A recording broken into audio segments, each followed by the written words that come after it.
In this video, I'm going to take you through the bursting of the Australian real estate bubble. Australia didn't experience a recession during the global financial crisis of 2008. Instead, while real estate was crashing in most of the first world, Australia's real estate bubble just took a pause to catch its breath and then kept on running.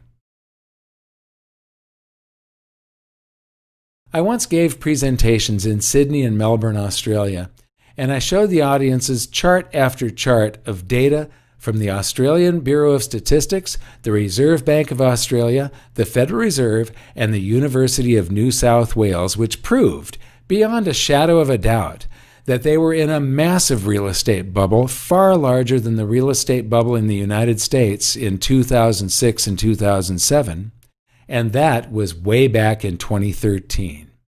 Today, Australia is coming to the end of the second largest economic expansion of any country in recorded history, 28 years.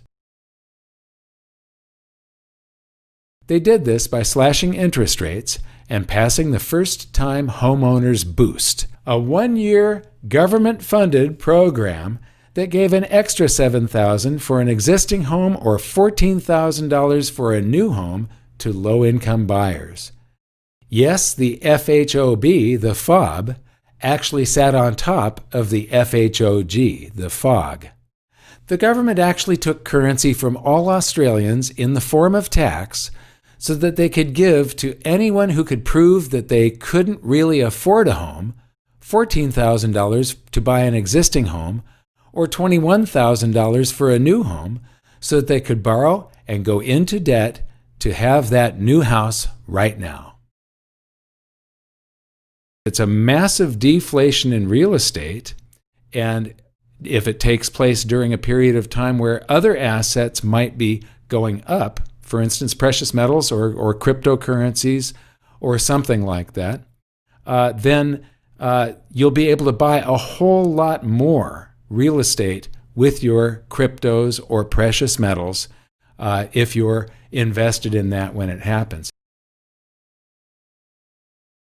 But when a market is manipulated and not allowed to be free, it causes oversupply, undersupply, bubbles, busts, and for the few who can see it, immense opportunity. My heart goes out to the millions of Australians who are going to get hurt by this. People who were duped by economically ignorant politicians who, to get elected, sold them false dreams and empty promises. Last month we saw Australian housing values rack up a third consecutive month of declines, with CoreLogic's Home Value Index dropping by 0.6% over the month. This was a slight improvement from June when the national series was down by 0.7%.